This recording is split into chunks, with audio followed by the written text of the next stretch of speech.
کسی صاحب نے پوچھا سنا ہے کہ فی زمانہ ایک ولی اللہ کے بارے میں کچھ روحانی شخصیات بتاتی ہیں کہ ان ولی اللہ کے وصال کے بعد ان کے مزار پر داتا صاحب سے کئی گنا زیادہ رونق ہوا کرے گی. کیا یہ بات درست ہے؟ یہ اولیاء کرام، فقیر، درویش ویسے تو خلق خدا کے ساتھ ڈیلنگ میں بہت سیدھے، راست گو، معصوم اور دیانتدار ہوتے ہیں، لیکن یہ جو ان کی روحانی معاملات ہیں اور خاص طور پہ وہ جس میں ان کے روحانی مقام کا بھید کھلتا ہو یا خلق خدا کسی دوسرے کے مقابل جو کمپیریٹیولی جو معلوم کرتے ہیں کہ کون بڑا کون چھوٹا، اس کا معاملہ آ جائے، یا لوگوں کو دکھانے کے لیے کسی ولی اللہ کے مقام کی بات آ جائے، تو جتنا بڑا ولی اللہ ہوگا وہ اتنی ہی زیادہ ہوشیاری سے کام لے گا کہ وہ اپنا بھید کھلنے نہیں دے گا، دوسرے ولی اللہ کے ذمہ جڑ دے گا بات کہ بھائی یہ مجھ سے بڑا ہے، اس بات کر لو، یہ صحیح بتائے گا آپ کو. داتا صاحب کے مقام کے بارے میں اکثر بیشتر یہ بات کرتا ہوں کہ داتا صاحب کا مقام کیا ہے یہ کسی کو نہیں پتہ چلے گا، کیونکہ ان کے بارے میں اولیاء کرام کا تجربہ یہ ہوا کہ اگر کسی اخیار نے یا کسی عمران نے انہیں دیکھا تو اس کو یہ گمان ہوا کہ شاید ابدال کے مقام پر ہیں داتا صاحب یا کتب کے مقام پر ہیں. تو جب کسی ابدال نے ان کے مقام پر نظر ڈالی تو وہ اس دھوکے میں آیا کہ شاید یہ غوث ہے. کسی کتب نے دیکھا تو وہ ان کو کچھ کا کچھ سمجھا. تو جس طرح آسمان کے بارے میں کہا جاتا ہے کہ یہ انسان کی اپنی حد نگاہ ہے، میں سائنس کی بات کر رہا ہوں، روحانیت کی بات نہیں. تو سائنس میں یہ ہے کہ آسمان کچھ نہیں ہے، یہ انسان کی حد نگاہ ہے. تو انسان اگر چاند پر جا کر آسمان کی طرف دیکھے تو آسمان اس کو اتنا ہی دور دکھائی دے گا جتنا زمین سے دکھائی دے رہا ہے. سورج پر جا کر اگر آسمان کو دیکھے تو آسمان اتنا ہی دور دکھائی دے گا جتنا اسے زمین سے دکھائی دیتا ہے. تو داتا صاحب کے بارے میں میرا کہنا یہ ہے کہ ان کا معاملہ کچھ شاید ویسا ہی ہے جیسے انسان کا اور آسمان کا ہے، کہ کوئی ولی اللہ کا کسی مقام پر ہو، وہ جب داتا صاحب کے مقام کو دیکھتا ہے تو اس کو آسمان کی طرف اتنے ہی بلند دکھائی دیتے ہیں جتنے اخیار کے مقام سے اسے دکھائی دے رہے تھے. تو یہ بہت بڑے انسان ہیں، بہت بڑے ولی اللہ ہیں. تو اگر ایسے ولی اللہ کی بات ہو رہی ہے کہ ان کے وصال کے بعد ان کی کتابیں یا ان کی کتابیں کشف المحجوب سے زیادہ مشہور ہو جائیں گی، یا ان کے مزار پر داتا صاحب کے دربار سے زیادہ رونق ہوگی، تو یہ ان ولی اللہ کے مقام کی بات نہیں ہے. میرے خیال میں نہیں سمجھتا کہ ان کے مقام کی بات ہے. یہ مقام کی بات ہے داتا صاحب کے، کہ داتا صاحب اتنے عظیم انسان ہیں کہ کسی کے نام کو بھی اتنا دعا کر دیں کہ یا اللہ اس کا نام اتنا بلند کر دے کہ مجھ سے اوپر نکل جائے. تو بڑاپن داتا صاحب کا ہے. اس میں جن ولی اللہ کے بارے میں باتیں ہو رہی ہیں ان ولی اللہ کے کمال کو کوئی دخل نہیں. یہ داتا صاحب کی بلندی ہے اور میں تو بڑا متقد ہوں داتا صاحب کی بلندی کا. کیا مقام عطا فرمایا ہے جناب حضرت داتا گنج بخش رحمۃ اللہ علیہ صاحب کو. جب ان کی محفل جمتی ہے تو اس میں کیا کیا ہستیاں بیٹھی ہوتی ہیں.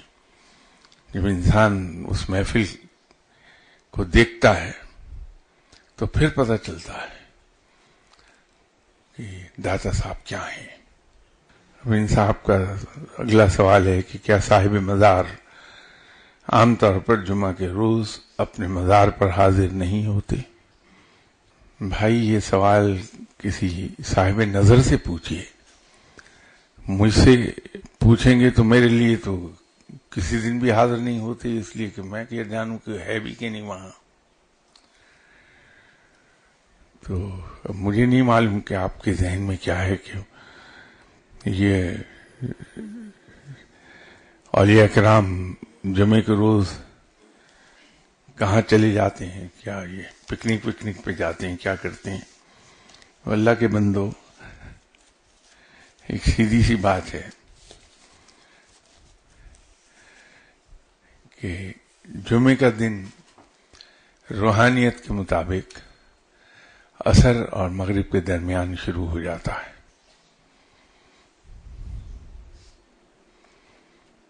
یہ آج آپ پہ ایک بھید کھلے گا اس بات سے کہ وہ لوگ جنہیں صاحب مزار سے فیض حاصل ہو رہا ہوتا ہے، علم منتقل کیا جا رہا ہوتا ہے،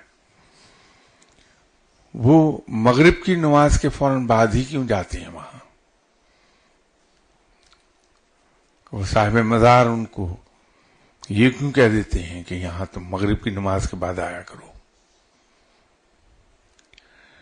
تو جمعے کا دن تو شروع ہو گیا روحانیت کے مطابق عصر اور مغرب کے درمیان.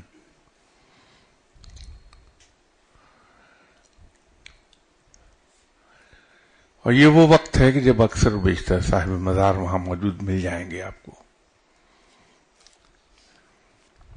ایک سوال یہ ہے کہ بعض لوگ جب کسی ولی اللہ کی خدمت میں پہلی بار حاضر ہوتے ہیں تو ان میں سے چند ایک پر ایک ایسی رقت طاری کر دی جاتی ہے کہ ان کا خود پر اختیار ہی نہیں رہتا. ایسا کیوں؟ کیا یہ قبولیت کی علامت ہے یا ٹریننگ کا آغاز؟ یہ سچ ہے کہ یہ قصہ پیش آتا ہے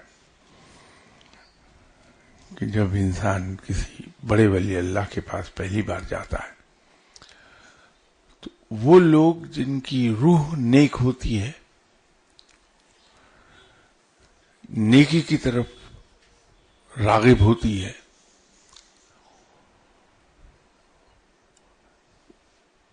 اور جن صاحب کے پاس، صاحب نظر کے پاس گئے ہیں، وہ اگر ان کی نظر میں آ گئے اور انہوں نے یہ دیکھا کہ ان کی کایا پلٹی جا سکتی ہے تو جب توجہ ڈالتے ہیں تو پھر وہ رقت طاری ہوتی ہے اور انسان کے آنسو باوجود کوشش کے رکتے نہیں ہیں.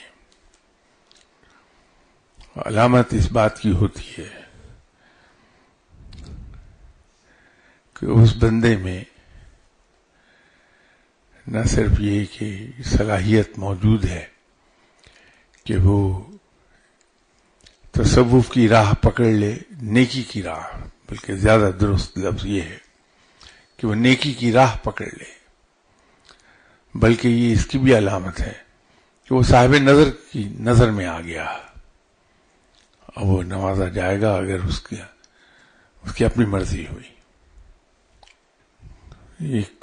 انہوں نے کوئی میرا خیال ہے پرانی میری بات یاد دلائی مجھے کہ آپ نے ایک بار سائفرڈ لینگویج کے بارے میں ارشاد فرمایا تھا کہ جس میں بزرگ بات کرتے ہیں، لیکن روحانی دنیا کا یہ کون سا اور کیسا کمیونیکیشن سسٹم ہے کہ جس میں نہ لب ہلتے ہیں اور نہ سماعتوں کی ضرورت پڑتی ہے، پھر بھی یوں لگتا ہے جیسے ایک روح نے کہا اور دوسری نے سن لیا اور سمجھ لیا۔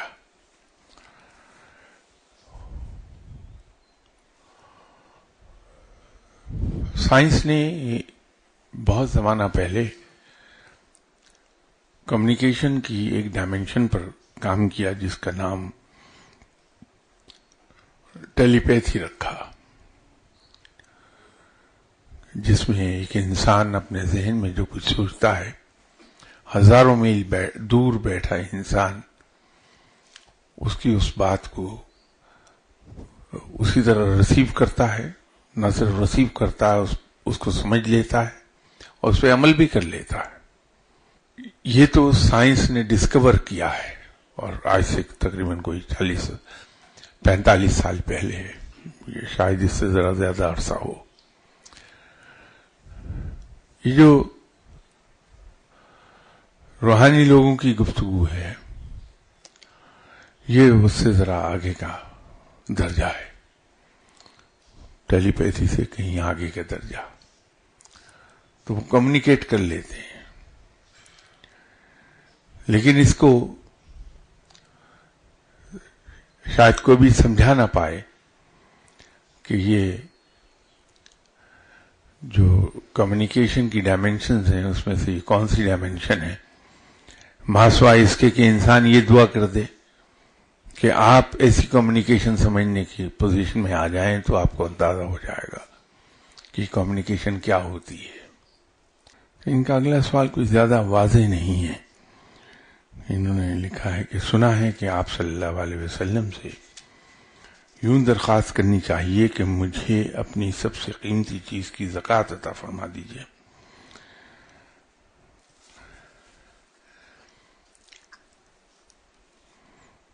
میرے علم میں یہ بات نہیں ہے، لیکن ایک بات میں پورے یقین سے عرض کر سکتا ہوں آپ سے کہ رب تعالیٰ اور آپ صلی اللہ علیہ وسلم کا معاملہ ایسا ہے، اور میں نے انہیں اسی طرح کا پایا کہ وہاں صرف سوال کرنے کی بات ہے، یہ شرط نہیں ہے کہ سوال کیسے کیا گیا ہے، کن الفاظ میں کیا گیا ہے، کرنے والا کون ہے۔ وہاں اتنی عظمت ہے، اتنی حیا اور وزاداری ہے، میرا نہیں خیال کہ آپ صلی اللہ علیہ وسلم کبھی یہ دیکھیں کہ مانگنے والا کون ہے اور مجھ سے کیا مانگا ہے، کھلے دل سے، کھلے ہاتھ سے اور بڑی خوشی سے عطا فرما دیتے ہیں۔ تو میں تو ان کی شان کو اس طرح سے جانتا ہوں،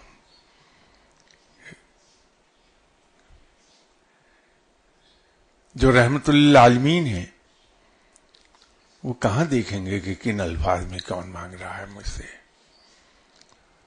وہاں تو نوازنا ہی کام ہے، فطرت ہی نوازنا ہے۔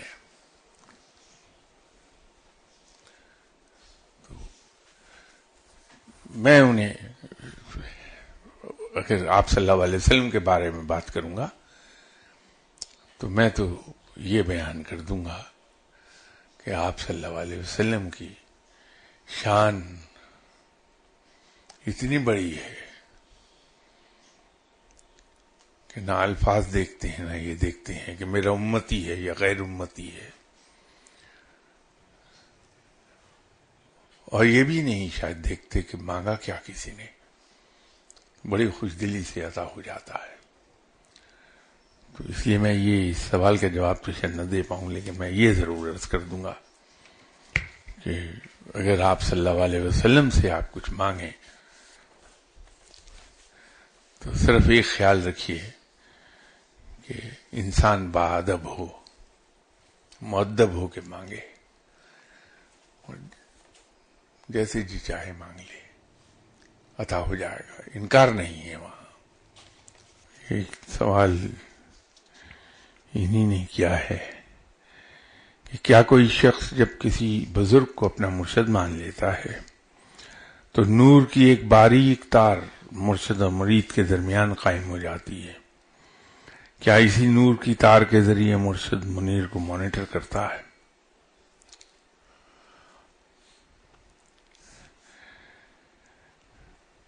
بھائی عرض یہ ہے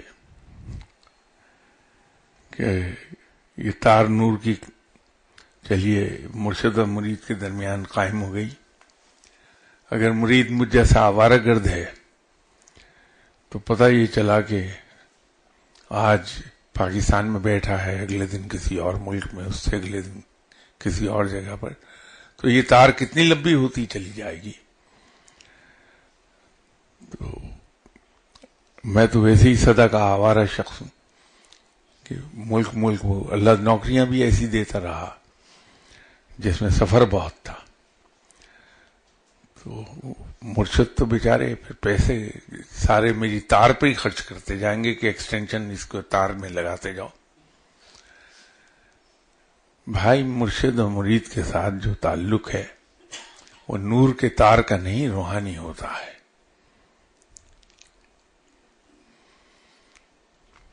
وہ تعلق نہ تو قربت کا محتاج ہے، نہ دوری سے ایفیکٹ ہوتا ہے۔ وہ صرف ایک چیز اس تعلق میں قربت یا دوری لاتی ہے، وہ توجہ ہے۔ اگر مرید کی توجہ مرشد کی طرف رہے تو پھر علم کا ٹرانسفر کا ایک سلسلہ وہ مسلسل جاری رہتا ہے۔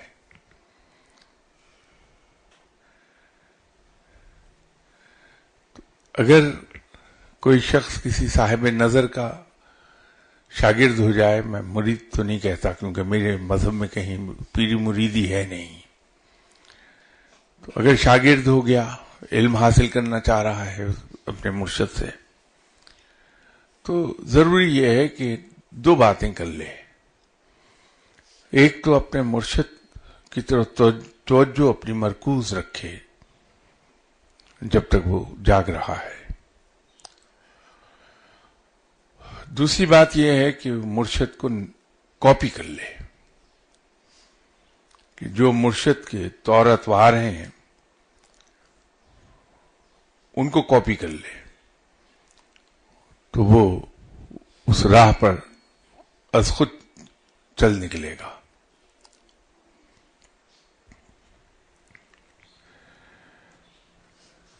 باقی یہ سب باتیں، اور انہی باتوں کی وجہ سے تصوف کے بارے میں بہت سے لوگوں کا خیال کوئی زیادہ اچھا نہیں رہا۔ یہ جو ہم انہونی باتیں کرتے ہیں، جس کو نہ عقل تسلیم کرتی ہے نہ سائنس سپورٹ کرتی ہے، تو پھر وہ کسی اور دنیا کی باتیں لگتی ہیں اور ان پر اعتراضات اٹھتے ہیں۔ لیکن اگر ہم لاجیکل بات کریں، دلیل سے بات کریں، ایسی بات جس کو عقل بھی تسلیم کر لے اور وہ سائنس سے بھی پروو ہو، تو وہ ہر کوئی اسے مان لے گا۔ تو یہ جو توجہ رکھنے کی بات ہے، اس کو تو سائنس سپورٹ کرتی ہے کہ جب انسان کسی چیز کی طرف توجہ کرتا ہے، یہ دعا سائنس کے مطابق، میں روحانیت کی بات نہیں کر رہا، سائنس کی بات، دعا کیسے قبول ہوتی ہے اس کے بارے میں جو سائنس جو کچھ کہتی ہے وہ یہ ہے کہ فضا میں ایک مادہ بکھرا ہے، ایسا مادہ جو تخلیقی مادہ ہے۔ تو جب انسان اپنی کسی خواہش کے بارے میں ہر وقت ادھر کوئی توجہ رکھتا ہے، اس کے بارے میں دعا مانگتا رہتا ہے، اس کا ذکر کرتا ہے، تو اس کی توجہ اور اس الفاظ کی اثرات کے زیر اثر وہ تخلیقی مادہ وہ شیپ لینے لگتا ہے. تو جب وہ پوری طرح وہ شیپ لے لیتا ہے تو ہم کہتے ہیں کہ دعا قبول ہو گئی. یہ سائنسی توجیہ ہے. تو توجہ جو ہے یہ اصل میں بہت رول پلے کرتی ہے. مسٹک سائنسز میں ایک سائنس ہے جسے ہم ہیپنیٹزم کہتے ہیں. یہ اب بطور سائنس کے ڈیولپ ہو رہی ہے پوری دنیا میں. اس سے مریضوں کا علاج ہوتا ہے، بلکہ سمجھ سو کہ ایسے ایکسپرٹس بھی ہیں دنیا میں جو ہیپنیٹزم میں اپنی مہارت جنہوں نے اتنی پیدا کر لی ہے کہ اگر مجھ جیسا بندہ چلا جائے اور اس سے کہے کہ میں گناہوں سے دور رہنا چاہتا ہوں لیکن میری ول پاور اتنی نہیں ہے کہ میں گناہوں سے دور رہوں، تو ہیپنوٹائز کر کے وہ سجیشن دیتے ہیں اپنے سبجیکٹ کو کہ تم اب گناہ نہیں کرو گے. تو جب وہ اس ٹرانس سے باہر آتا ان کا سبجیکٹ تو یہ بات اس کے سب کانشیس کے اندر جم گئی ہوتی ہے کہ میں نے گناہ نہیں کرنے. جب وہ گناہ کرنے لگتا ہے تو اس کو اندر سے ریزسٹنس کا سامنا کرنا پڑتا ہے. اس کا لاشعور ایک ریزسٹنس پٹ اپ کرتا ہے تو وہ گناہ سے دور رہتا ہے. تو وہ جو ہیپنیٹزم ہے، ہیپنیٹزم بھی اصل میں کنسنٹریشن یا توجہ کے نتیجے میں ڈیولپ ہوتا ہے. وہ در حقیقت ہے ہی 100% توجہ کہ جو ہیپنیٹزم کرنے والا ہے، معالج جو ہے، وہ اپنے دماغ کو ٹوٹلی اپنے سبجیکٹ پر مرکوز کر دیتا ہے، اس کے دماغ پر، اور ادھر کو پوری توجہ مرکوز کرنے کے بعد یہ سجیشن دینے لگتا ہے کہ تم سو رہے ہو. تو اس کا جو سبجیکٹ ہے، جو پیشنٹ ہے، ہیپنیٹزم میں اسے سبجیکٹ کہتے ہیں، سبجیکٹ گریجولی نیند میں چلا جاتا ہے. تو جب وہ نیند میں جاتا ہے تو وہ اپنی توجہ پوری طرح مرکوز اس پر رکھتا ہے، اپنے سبجیکٹ پر، اور پھر سجیسٹ اسے کرتا ہے کہ آئندہ تم گناہ نہیں کرو گے. صرف ایک احتیاط یہ کی جاتی ہے ہیپنیٹزم میں کہ اپنے سبجیکٹ کو جگایا نہیں جاتا، اسے سونے دیتے ہیں جب تک وہ سوتا ہے. تو جب وہ نیند سے بیدار ہوتا ہے تو اس کے سب کانشیس میں امپرنٹ آ گیا ہوتا ہے کہ اب تم گناہ نہیں کرو گے. تو اس طرح سے یہ علاج ہوتا ہے. تو توجہ جو ہے وہ اثر رول پلے کرتی ہے.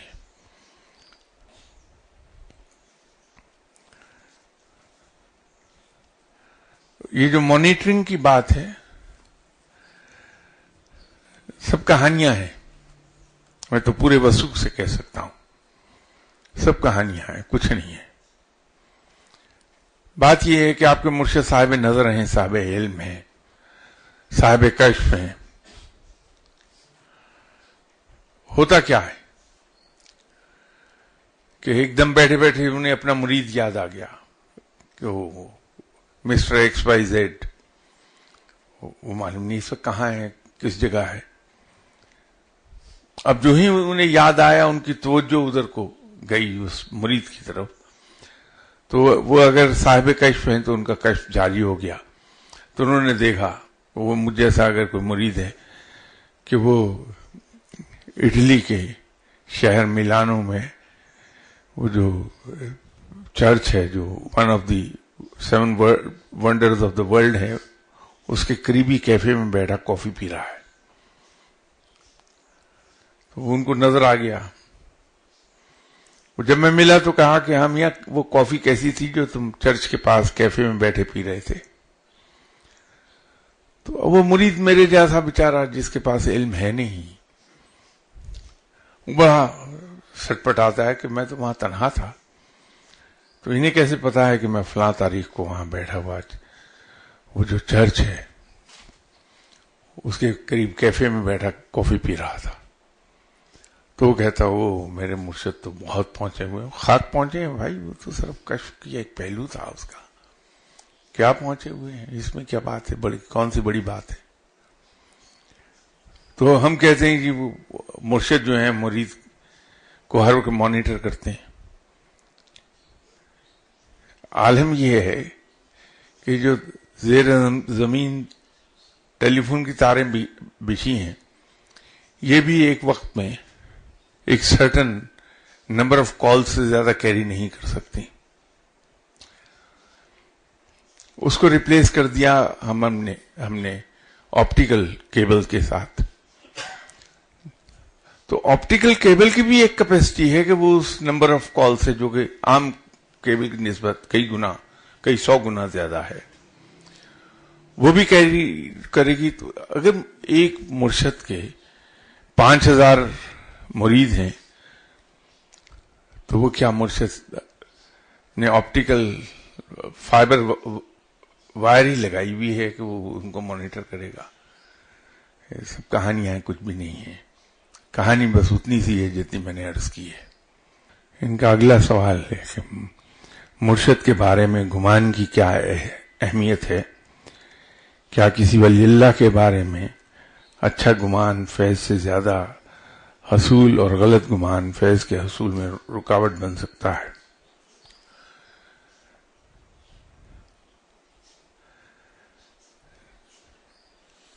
گمان بہت اہم ہے اس معاملے میں. جب ہم کسی شخص کے بارے میں اچھے گمان رکھتے ہیں تو اس کو ہم اچھا جانتے ہیں، اور جس کو ہم اچھا جانتے ہیں اس کے ساتھ ہمیں ایک لگاؤ ہو جاتا ہے. اور جس کے ساتھ لگاؤ ہوتا ہے ہمارا دھیان اسی کی طرف لگا رہتا ہے. جس کے بارے میں برا گمان ہوتا ہے تو ہمارے دل میں اس کے بارے میں کوئی زیادہ اچھا جذبہ نہیں آتا. تو جب اس کے بارے میں زیادہ اچھا جذبہ نہیں پیدا ہوتا تو ہم اسے یاد نہیں کرنا چاہتے ہیں، اسے دور رہنا چاہتے ہیں. تو بات پھر گھوم پھر کے وہی توجہ پر آ گئی ہے.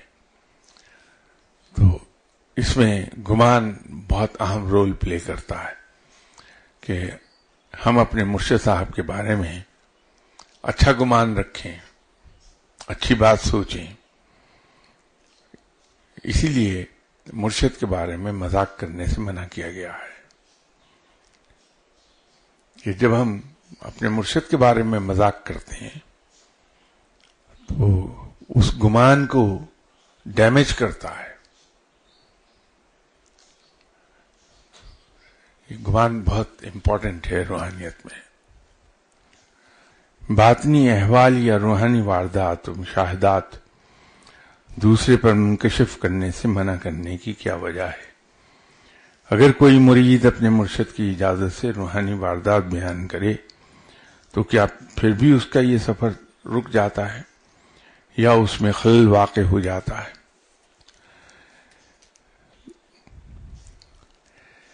اپنا احوال، اپنے اوپر وارد ہونے والی واردات، اپنے مشاہدات، اپنی کرامات، اپنی سیر، اس کے بیان کرنے میں اور اپنے مرشد کے ریفرنس سے یہ چیزیں بیان کرنے میں بڑا فرق ہے. مرشد اس لیے مرید کو منع کرتے ہیں کہ آپ پر جو کچھ بیتے، آپ جو کچھ دیکھیں، جو کچھ محسوس کریں، آگے کسی کو بیان نہ کریں. اس کے پیچھے ایک حکمت ہے کہ مجھ جیسے لوگ جو ان راہوں کے راہی نہیں ہیں، مجھے یہ نہیں معلوم کہ تصوف کی راہیں کیا ہیں. تصوف کی راہ پر اگر کوئی انسان چلے گا تو کس کس چیز سے اس کا واسطہ پڑے گا. لیکن بہرحال میرے اندر بھی آپ سب کی طرح تجسس تو ہے. جب کوئی میرے سامنے اپنا کوئی مشاہدہ بیان کرتا ہے، کوئی واردات بیان کرتا ہے، تو میں اسے اپنے سے بہت سپیریئر جاننے لگوں گا. جب میں اسے اپنے سے بہت سپیریئر جاننے لگوں گا تو اس کی عزت بہت کروں گا. میں نہ صرف خود عزت کروں گا بلکہ 10 جگہوں پر اور بھی جا کے بتاؤں گا کہ وہ سنا آپ نے، فلاں صاحب تو بڑے پہنچے ہوئے ہیں، انہوں نے یہ دیکھا، ان کے ساتھ یہ بیتی. میرے کہنے سے اور لوگ بھی آ کے ان کی عزت کریں گے، ان کے ہاتھ چومیں گے. تو جب ان کی اس طرح سے عزت شروع ہوگی، ابھی نہ علم میں وہ پختہ ہیں، نہ ان کی تربیت پوری ہوئی ہے، تو ان کی ایگو مساج ہوگی. جب کسی شخص کی ایگو مساج ہوتی ہے تو اس کا عادی ہو جاتا ہے. نتیجہ یہ ہے کہ وہ لوگوں سے ایگو مساج کی توقع کرنے لگتا ہے اور اپنے آپ کو بڑھا چڑھا کے بیان کرے گا پھر، تاکہ لوگ اور متاثر ہوں اور میری ایگو مساج کریں. تو رفتہ رفتہ اس کے اندر تکبر آ جاتا ہے، اور تکبر اس کی تمام نیکی اور اس کے علم کو پی جائے گا، ختم کر دے گا اس کو. یہ حکمت ہوتی ہے کہ شروع میں منع کیا جاتا ہے کہ کچھ مت کسی کے پاس بیان کرو ورنہ سب کچھ جاتا رہے گا. وہ جو کہتے ہیں کہ سب کچھ جاتا رہے گا، اس کی وجہ یہ ہے کہ بالآخر انسان تکبر میں مبتلا ہو کے سب کچھ گنوا دے گا اپنا. لیکن جب آپ اپنے مرشد کے بارے میں کوئی روحانی واردات بیان کر رہے ہوتے ہیں تو وہ آپ کی اپنی عظمت کو نہیں بیان کرتا، آپ کے مرشد کی بلندی کو بیان کر رہا ہے. تو لوگ آپ کو بڑا نہیں سمجھتے، آپ کے مرشد کو بڑا سمجھتے ہیں. اور وہ پختہ کار ہے، اس کی ٹریننگ ہو چکی ہے، اس پہ اثر نہیں ہوتا، اس کا نفس ایگو مساج نہیں مانگے گا.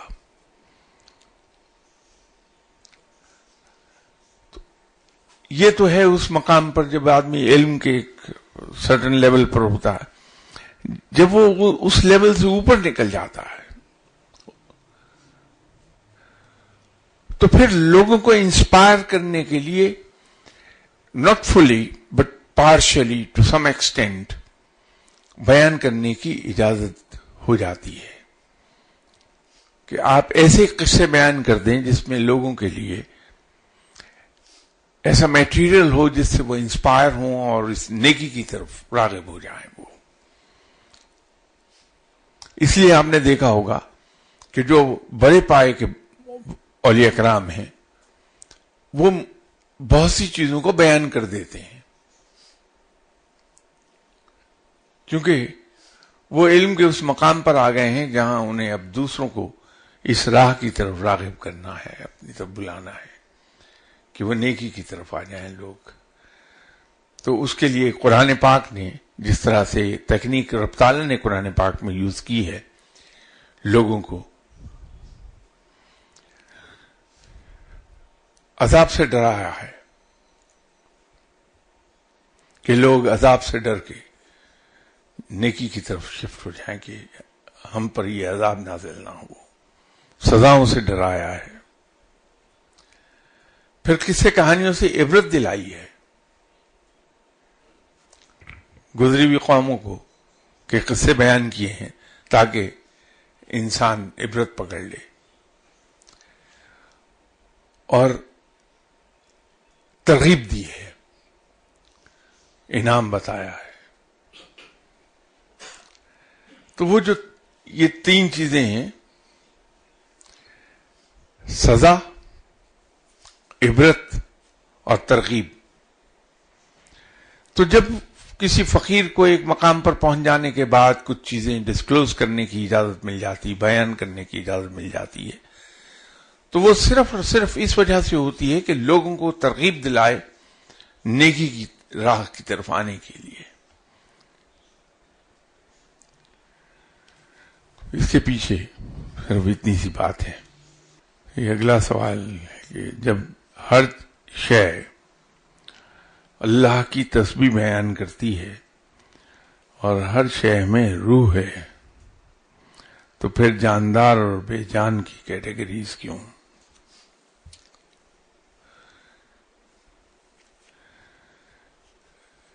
یہ جاندار اور بے جان کی تفریق ہم نے پیدا کی ہے، ورنہ رب نے تو یہ فرما دیا کہ ہر شے میری تسبیح کرتی ہے.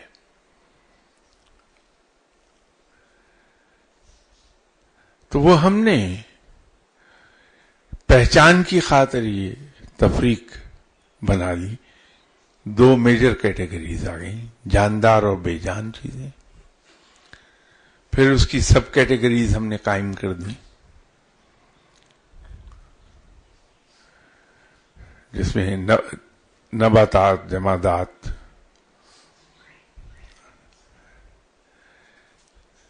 وہ 3 سب کیٹیگریز ہم نے قائم کر دی.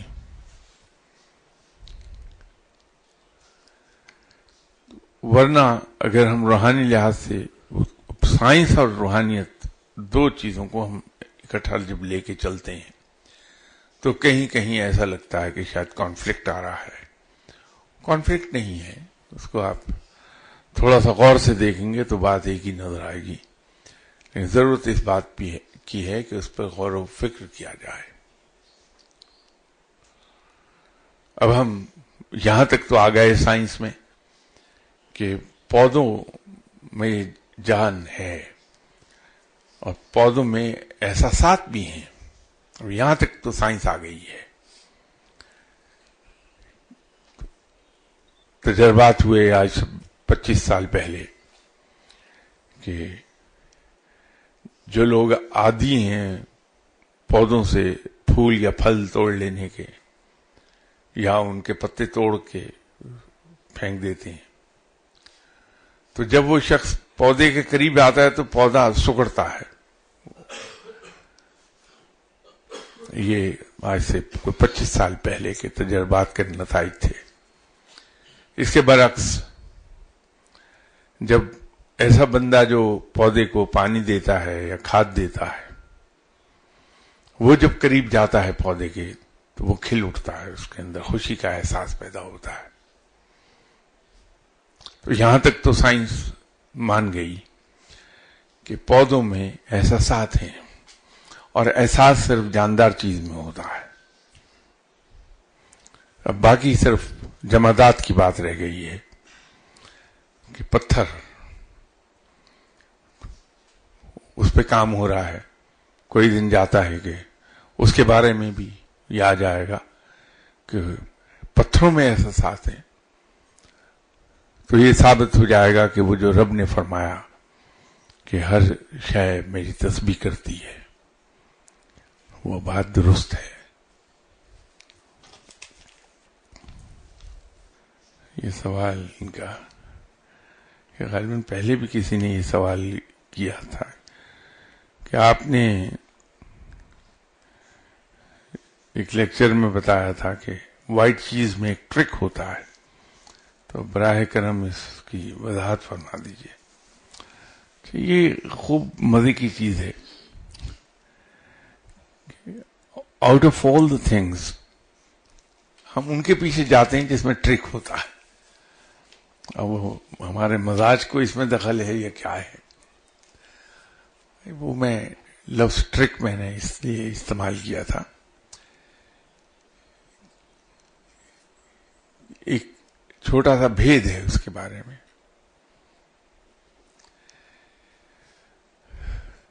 جب کوئی کسی شخص کا علم قابو کرنا چاہتا ہے، کسی شخص پر اثر انداز ہونا چاہتا ہے، تو وہ جو پڑھ کے پھونکے گا سفید چیز پر، تو اس پر اس کے اثرات بہت ہو جائیں گے.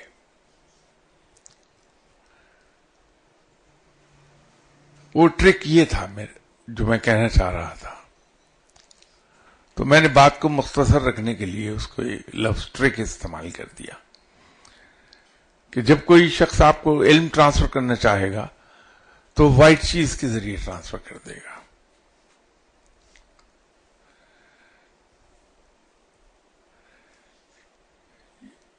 یہ چیز تو ہم سبھی پڑھتے ہیں کہ سورج کی روشنی وائٹ نہیں ہے، ہمیں وائٹ نظر آتی. اس کی وجہ یہ ہے کہ اس روشنی میں 7 رنگ ہیں، اور جو چیز ان 7 رنگوں کو ایبزارب کر لے وہ وائٹ نظر آئے گی، اور جو ریفلیکٹ کر دے وہ بلیک نظر آئے گی.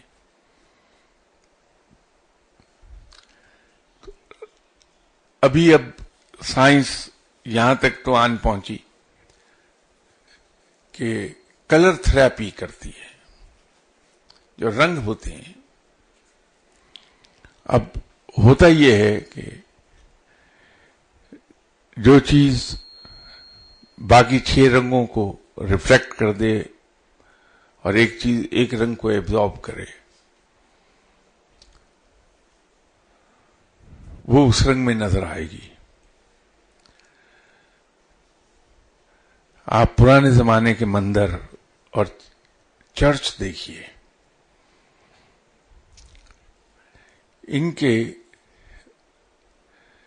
ان بھی آپ کو جہاں گلاس ورک ہوا ہوگا وہاں آپ دیکھیں گے کہ مختلف رنگوں کے گلاس لگائے جاتے ہیں. شیشے وہاں رنگین ہوتے ہیں، مختلف رنگ ہوتے ہیں. ہم تو یہ سمجھتے ہیں خوبصورتی کے لیے انہوں نے لگائے ہیں کہ رنگین شیشے ہیں اس کے، لیکن اس کے پیچھے بہت بڑی ایک سائنس کام کر رہی ہوتی ہے. وہ تو اب آ کے جب سائنس نے یہ رنگوں کی سائنس پر کام کیا تو یہ پتہ چلا کہ اس کے تو اثرات بہت ہیں.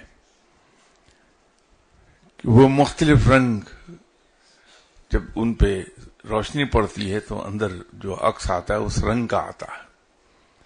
تو وہ ہیومن باڈی پر جب وہ رنگ پڑتا ہے تو ہیومن باڈی کے اندر چینجز لے کر آتا ہے.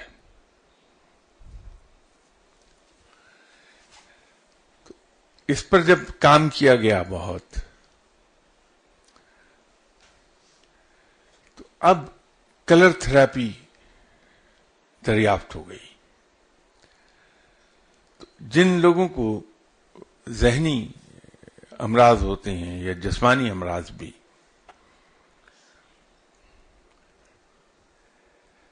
ان کو ایک خاص رنگ کے کمرے میں داخل کر دیا جاتا ہے، اسے بند کر دیا جاتا ہے وہاں 1-2 گھنٹے کے لیے. تو اس میں جو شیشے لگے ہیں وہ اسی رنگ کے ہیں، جو پینٹ ہوا ہے وہ بھی اسی رنگ کا ہے. اس میں سے جب دھوپ پڑتی ہے تو کمرے میں جو روشنی آتی ہے وہ اسی رنگ کی ہوتی ہے. تو اس سے اس کی جسم اور ذہن پر وہ مخصوص اثرات مرتب ہوتے ہیں، اور اس سے اس کی ذہنی صحت بہتر ہوتی ہے یا جسمانی صحت بہتر ہوتی ہے. اب یہ ہم سبھی لوگوں اور خاص طور پہ جو فارغ البال لوگ ہیں ان کے بڑے انٹرسٹ کی بات ہے کہ ایک صاحب بال اگانے کے لیے ایک تیل تیار کرتے تھے کہ وہ 2-3 تیلوں کا مجموعہ اس کو مکس کر لیا اور اس کو بوتل میں بند کر دیا.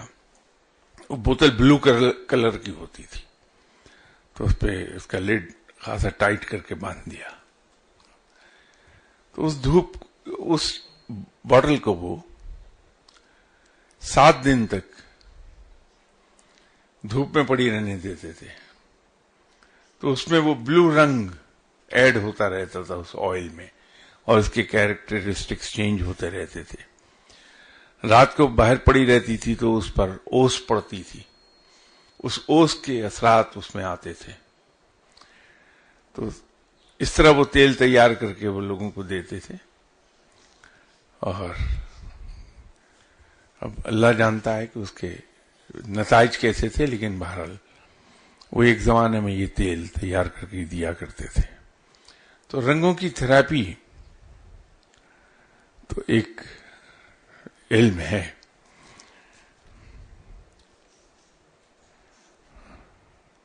تو یہ جو وائٹ چیز کا میں نے ذکر کیا تھا،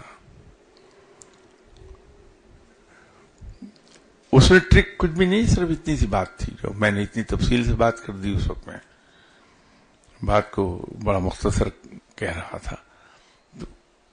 جب بھی کوئی آپ کو علم ٹرانسفر کرے گا یا آپ کے علم پر اپنے علم کو حاوی کرنا چاہے گا تو وائٹ چیز پر پڑھ کے آپ کو کھلا دے گا، اس پہ اثرات زیادہ آتے ہیں. اگلا سوال ان کا یہ ہے کہ کیا یہ سچ ہے کہ کچھ لوگ بعض صاحبان علم کی روح کا کوڈ استعمال کر کے ان سے انتہائی قیمتی معلومات جیسے اسم اعظم اور ان کا مقام وغیرہ حاصل کر لیتے ہیں، اور صاحب علم بھی انہیں جان بوجھ کر گو ہیڈ کا سگنل دیتے ہیں؟ ایسا کیوں ہے؟ اس حد تک تو صحیح ہے کہ اگر کسی وجہ سے کسی انسان کو جو نیک آدمی ہے جسٹ بائی چانس کسی کے بارے میں ایسا ایک لفظ اس کے ہاتھ لگ گیا کہ جب بھی اس کو پڑھ کے اس نے توجہ ڈالی تو خواب میں اس صاحب علم سے اس کی ملاقات ہو جائے اور جو وہ پوچھنا چاہتا ہے اس سے پوچھ لے خواب میں. یہ ہوتا ہے، اتنی بڑی بات نہیں. ایسا لفظ ہاتھ نہ بھی لگا ہو تو بہت لوگوں کا اتنا گہرا تعلق انسان کے ساتھ بن جاتا ہے کہ رات کو سونے سے پہلے اگر وہ انہیں بہت یاد کرے کہ یار مجھے اس فلاں مسئلے کا حل بتا دیں، تو وہ خواب میں ملاقات ہو جائے گی، حل بتا دیا جائے گا. وہ اتنا بڑا کوئی بڑا معاملہ نہیں. یہ جان بوجھ کر گو ہیڈ نہیں دیتا کوئی، لیکن صرف نظر کرتا ہے کہ ٹھیک ہے لگا رہنے دو اس کو، اسی کھیل میں لگا رہے، میری جان نہ کھائے. تو وہ ایک طرح سے اپنی جان چھڑانے کی بات ہوتی ہے کہ لگے رہو تم اپنے دھندے سے، میرا کہہ جاتا ہے. کیونکہ جو علم والے لوگ ہیں وہ مجبوری کے مارے ہوئے ہوتے ہیں کہ خلق خدا کو کچھ کہہ نہیں پاتے، لیکن در حقیقت دل سے اپنے ارد گرد رش برداشت نہیں کرتے. وہ ان کی کوشش یہ ہوتی ہے کہ آدمی مجھ سے آ کے اسی وقت ملے جب اس کو کوئی ضرورت ہے، اور آئے تو میرے ساتھ جتنا مختصر ترین جملہ بیان کر سکتا ہے اس میں اپنا مدعا بیان کر دے اور میں اس کا سولوشن بتاؤں اور جائے. پھر وہ ایسے آدمی سے بڑا خوش رہتا ہے جو اس سے کبھی ملے ہی نہیں، صرف اس وقت ملے جب اس کو کوئی کام آن پڑے، اور وہ بھی آیا، ایک جملہ بولا، اس میں اپنا مطلب بیان کیا، جواب لیا اور گیا. تو ایسے لوگوں سے جو علم والے لوگ ہیں یہ خاصے خوش رہتے ہیں. تو اس وجہ سے وہ کہتا ہے کہ ٹھیک ہے یہ اس دھندے سے لگا رہا ہے، کم از کم ایک آدمی تو میری جان چھوڑ گیا، وہ تو نہیں آئے گا میرے پاس. یہ ان کا اگلا سوال یہ ہے کہ کیا یہ سچ ہے کہ مرید اگر اپنی باطنی یا روحانی کیفیات کا ذکر اپنے شیخ کے سامنے نہ کرے تو مرید کے باطن پر ایک گرہ لگ جاتی ہے، اور یہ گرہ اس وقت ہی کھلتی ہے جب مرید اپنی کیفیات کا ذکر اپنے مرشد کے سامنے کرتا ہے. ایسا کیوں ہوتا ہے؟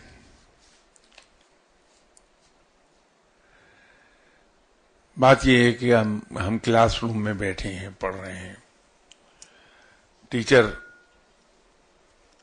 ہمیں پڑھا رہا ہے،